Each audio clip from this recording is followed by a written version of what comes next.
Good morning. May I help you? Oh, good morning. Is this the Student Job Center? Oh, yes.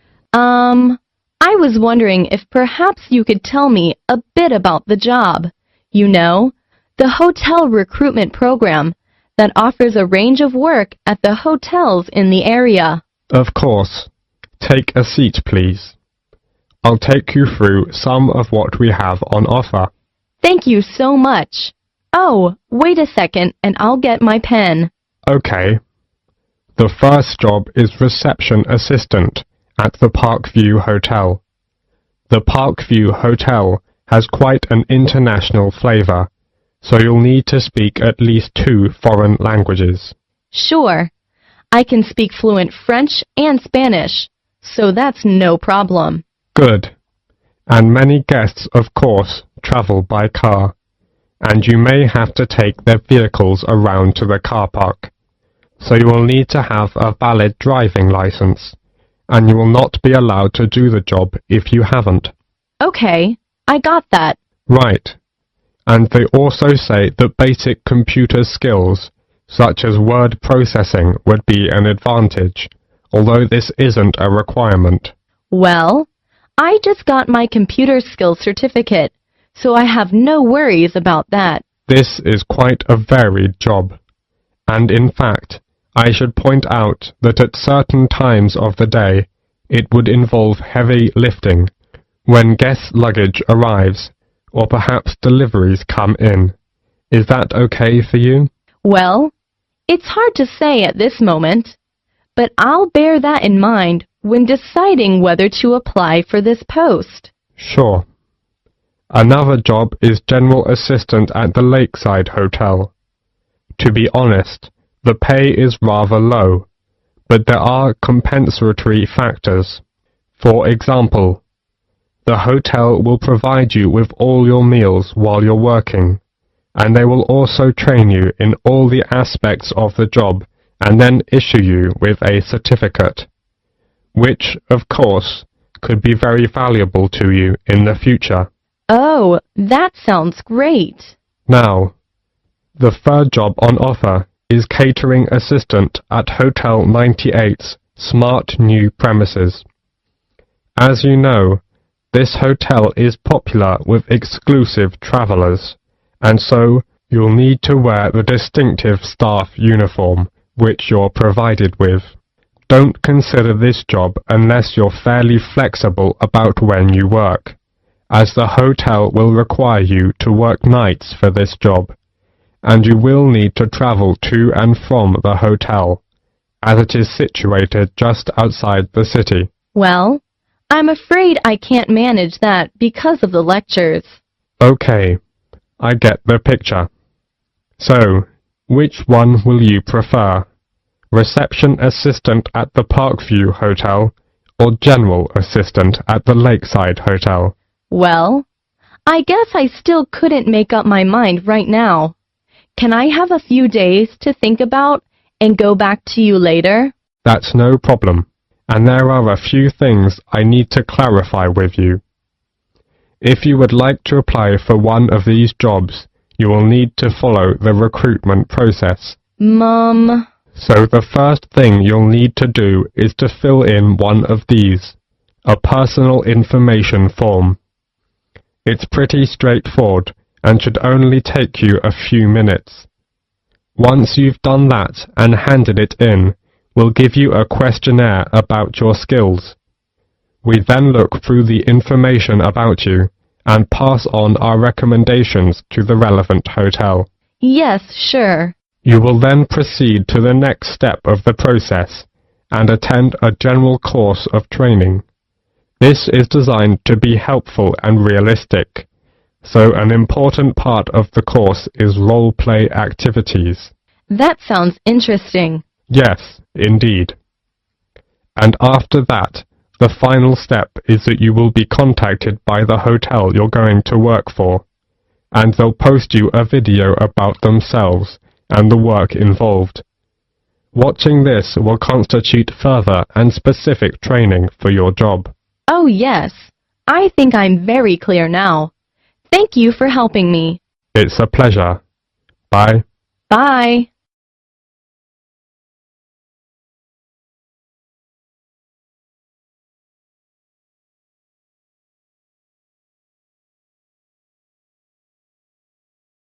Good morning, everyone. I'm John Smith, the General Practitioner of London Fields Medical Centre, and I'm very glad to give you a brief introduction about our practice and some suggestions about how to see a doctor here. Our receptionists are usually the first point of contact and are here to help you. They have a lot of information to hand, and in most cases will be able to help you with your inquiry, ensuring you see the most appropriate clinician. Okay, right. Well, the first thing to do is to register. We can only accept new patients who live in our practice catchment area. To register with us, you will need 2 proofs of address, such as bank statements or tenancy agreements, plus 1 form of ID, such as passport or driver's license. If you are foreign nationals, then you'll have to register as a temporary visitor. Then, fill in this form. It's a medical history form. You have to give details of any illnesses you have had.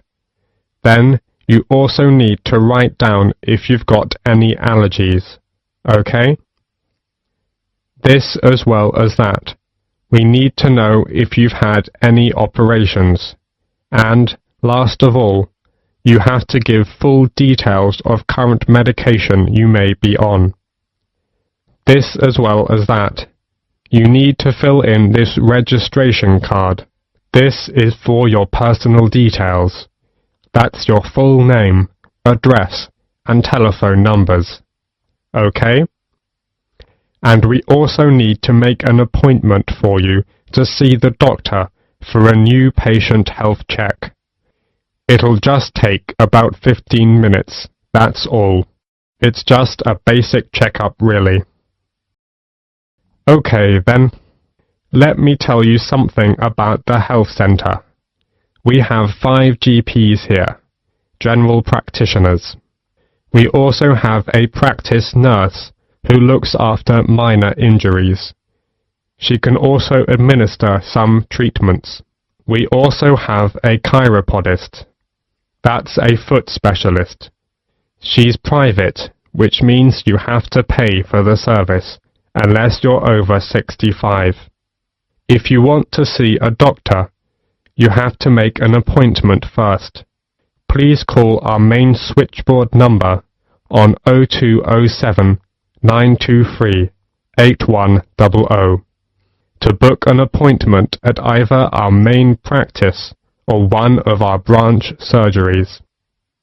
You can also email for an appointment on londonfieldsmedical@nhs.net. Urgent cases are seen on the day. If your condition is non-urgent, you can expect to see a GP within 2 working days, though you may have to wait longer if you want to see a particular GP. If it's an emergency, you'd better come straight here to the centre. One of the doctors can usually see you. Or you can go to the emergency department at the hospital in town. If you are very sick, you can ask for a home visit as well. On Friday afternoons, we have an open surgery, which means you can come along and just wait to see a doctor. But you may have to wait for several hours.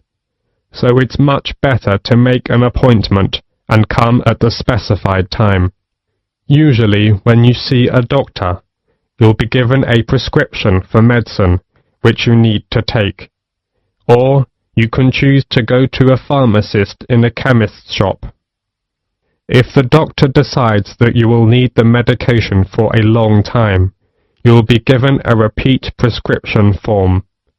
This allows you to get a further supply without seeing the doctor again.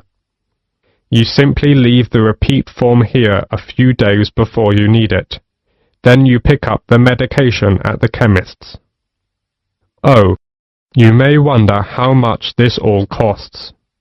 Well, there is no charge for seeing a doctor.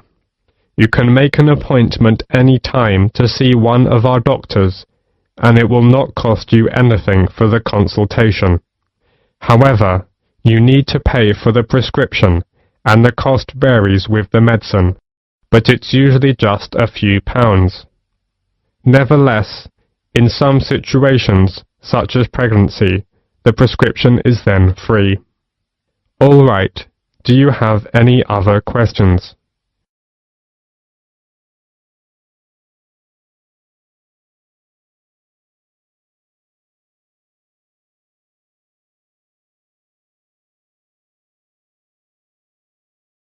Until recently, we knew almost nothing about how important bees are in maintaining natural diversity. Now we know more about them. We know, for example, that bees fall into two categories: wild bees and domesticated honeybees. A main reason for the domestication of bees has always been the production of honey and beeswax. We also know that honeybees are the dominant pollinators. In addition to bees, wasps, moths, butterflies, flies and beetles, as many as 1,500 species of bird and mammals serve as pollinators.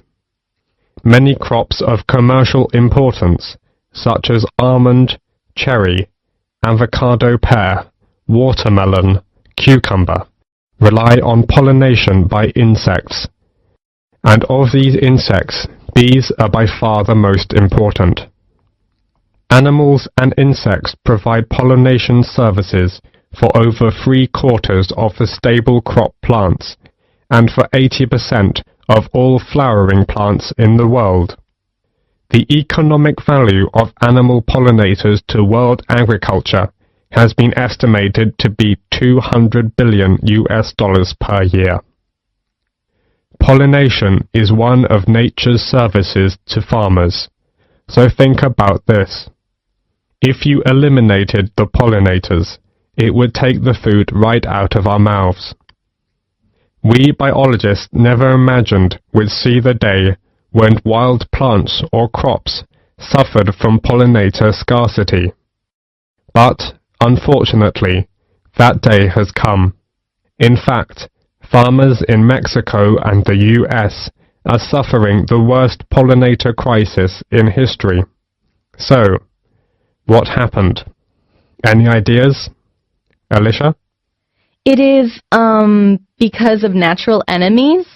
I read something about a kind of parasite that's killed lots of bees. It's true.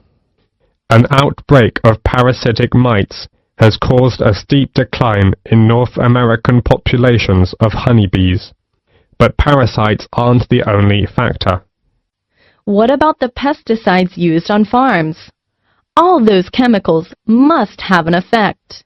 Most definitely, yes. Pesticides are a major factor.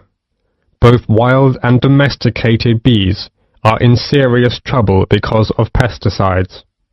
In California, farm chemicals are killing around 10% of all the honeybee colonies. Agriculture in general is part of the problem. Another example is the monarch butterfly. Millions of monarchs from all over the US and southern Canada fly south every year in late summer. The monarch is the only butterfly that returns to a specific site year after year. Unfortunately, the herbicides used in the milkweed in the Great Plains are taking a toll on monarchs, and fewer of them are reaching their winter grounds in Mexico. In a recent field study at Cornell University in the US, it was found that monarch butterfly caterpillars eating corn-toxic pollen blown onto milkweed plants near cornfields had suffered significant adverse effects leading to death of nearly 20% of the caterpillars. Wow, 20%! That's so tragic. And it's more than that. There are over 1,500 species of butterflies in the Indian subcontinent, but their population is dwindling because of environmental changes. Many man-made environmental changes like deforestation, extension of farming, and unrestricted urbanization are threatening some species of butterflies to extinction by destruction or disturbance of their larval as well as adult food plants, feeding grounds and shelters. Many of the most spectacular and endangered species have various levels of protection under local legislation. However, there is a major trade in the spectacular tropical species for incorporation in ornaments and souvenirs. The international demand for insects is greater than most people realize. Yes, indeed. I once read an article about another important pollinator, the long-nosed bat. These amazing animals feed on cactus flowers, but they are having a tough time too. Some desert ranchers mistake them for vampire bats, and they've tried to poison them or dynamite the caves where they roost. Yes, we must recognize that pollination is not a free service, and that investment and stewardship are required to protect and sustain it. So what can be done about this situation? Well, wildlife farming, based on sustainable exploiting wild creatures, can help to save endangered species like butterflies and their habitats. Besides, gardeners, orchard growers, farmers, and urban dwellers can switch to more pollinator-friendly organic methods of cultivation to reduce wildlife exposures to insecticides, herbicides, and fungicides. That's right. Actually, the focus on beekeeping needs to change from conventional honey production to crop pollination.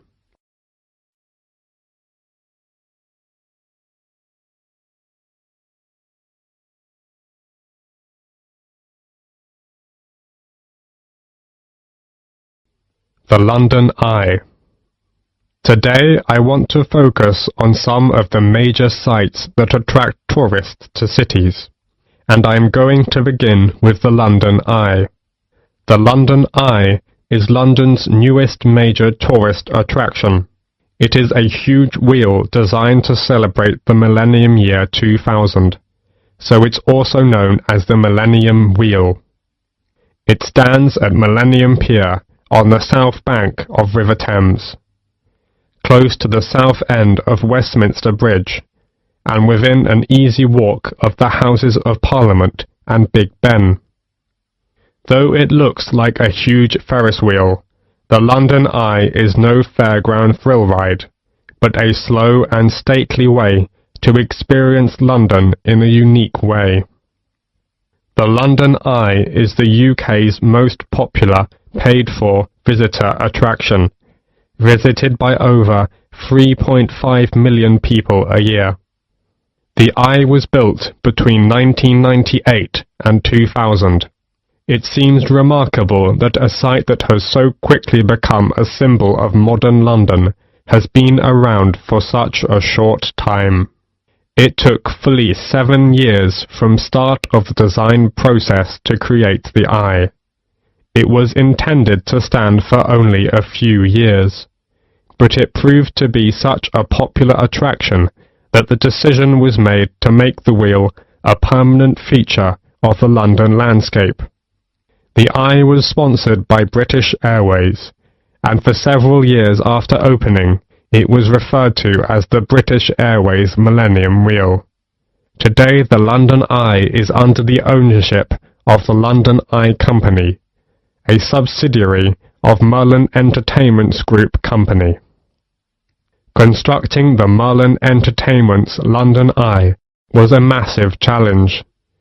It's the tallest cantilevered observation wheel in the world, rising high above the London skyline at 135 meters. It was a piece of daring innovation and revolutionary design which combines the best of British design, architecture, and engineering with an exceptional team of experts. So, how is that great wheel held up? How did it get there? The starting point was, of course, the ground, and while parts of the wheel itself were still being constructed in various countries, tension piles were being driven into the ground beside the River Thames. This was the first step, and once these were securely in place, a base cap was installed over them as a kind of lock, with two giant plinths pointing up, onto which an A-frame was attached, like a giant letter. The wheel was supported on huge A-frame legs, made up of 2,200 tons of concrete on 44 concrete piles set 33 meters deep in the earth. All this took many months and incredible effort, but meant that the spindle could be installed, around which the great wheel would turn. The spindle itself was too large to cast as a single piece, so instead was produced in 8 smaller sections. Now the project really was in business, and the vast rim, with spokes like an outsized bicycle wheel, could be brought in. 64 spoke cables, which are similar to bicycle spokes, hold the rim tight to the central spindle, and the view was enhanced by the capsule design. Unlike traditional Ferris wheel designs that you might see at a local fairground, the passenger capsules were not suspended under the wheel. They were set within a circular mounting ring attached to the outside surface of the wheel. What this means in practice is that travellers within the capsule have a full 360-degree panoramic view, unhindered by spokes or wheel struts. And the last thing to be built is the first thing the visitor encounters, the boarding platform laid down underneath. The wheel does not usually stop to take on passengers. The rotation rate is slow enough to allow passengers to walk on and off the moving capsules at ground level. It is, however, stopped to allow disabled or elderly passengers time to embark and disembark safely.